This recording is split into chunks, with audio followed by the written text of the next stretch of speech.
اس لیے۔ اور پھر جب آپ بیت اللہ شریف میں آئے تو آپ نے حجر اسود سے آپ نے طواف کی ابتدا کی، اور آپ جانتے ہیں کہ حجر اسود سے ہی طواف کی ابتدا ہوتی ہے۔ اور آپ اترے، اور اترنے کے بعد شرعی مسئلہ یہ ہے،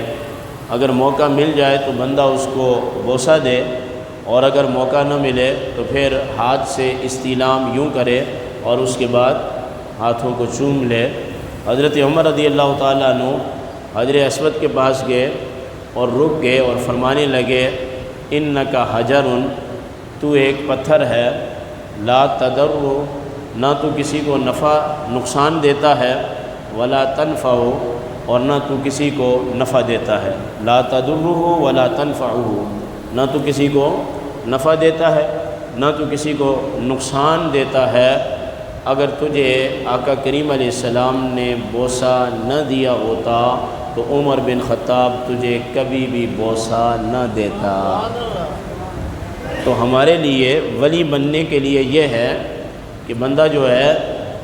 اگر اس کو موقع مل جائے حج کا، یا پھر اس کو موقع مل جائے عمرے کا،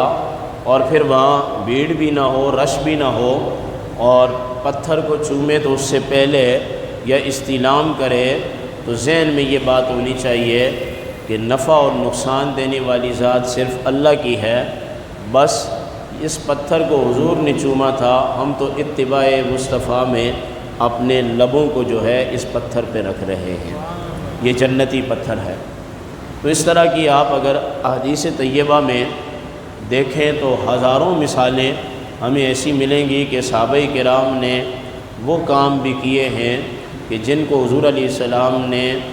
واجب نہیں کہا، فرض نہیں کہا، مستحب نہیں فرمایا، آپ نے باقاعدہ اس کا قول نہیں فرمایا، آپ نے صرف وہ فعل کیا، تو صحابہ کرام جو ہے وہ اتباع میں کر رہے ہیں۔ تو اب ساری زندگی تقریریں کرتے رہیں اور تقریریں سنتے بھی رہیں کہ بھائی فلاں شخص کا، فلاں ہستی کا عرس ہے، داتا صاحب کا عرس ہے، بابا فرید صاحب کا عرس ہے، خواجہ معین الدین چشتی اجمیری رحمہ اللہ کا عرس ہے، 11ویں شریف ہے۔ کبھی یہ بھی سوچا کہ ان کے یہ جو عرس منائے جا رہے ہیں، لوگ دعا کر رہے ہیں، ہم بھی دنیا میں کوئی ایسے کام کریں کہ جب مر جائیں اور مرنے کے بعد ہمیں بھی کوئی دعاؤں میں یاد رکھے۔ حضرت ابراہیم علیہ السلام جب بیت اللہ شریف میں تھے تو قرآن کریم میں آتا ہے وَاجْعَلْ لِي لِسَانَ صِدْقٍ فِي الْآخِرِينَ، آپ نے یہ دعا کی کہ اے اللہ میرے ذکر خیر کو آنے والے لوگوں میں باقی رکھ۔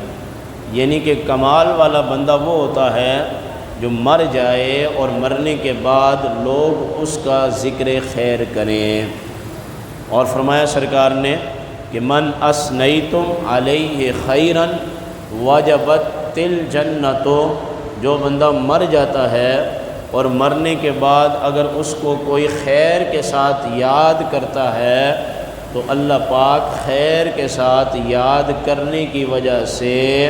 جو بندہ فوت ہو چکا ہے اس کے لیے جنت کو واجب قرار دے دیتا ہے۔ اور فرمایا کہ ومن اثنیتم علیہ شرا وجبت الجہنم، کہ جب کوئی شریر آدمی مرتا ہے اور لوگ اس کی شرارتوں کا ذکر کرتے ہیں تو اللہ پاک اس کے لیے جہنم کو واجب کر دیتا ہے۔ اور پھر اللہ کے رسول نے فرمایا انتم شہداء اللہ فی الارض، کہ تمہیں اللہ پاک نے زمین کے اندر گواہ بنا دیا ہے، کہ تم جس کی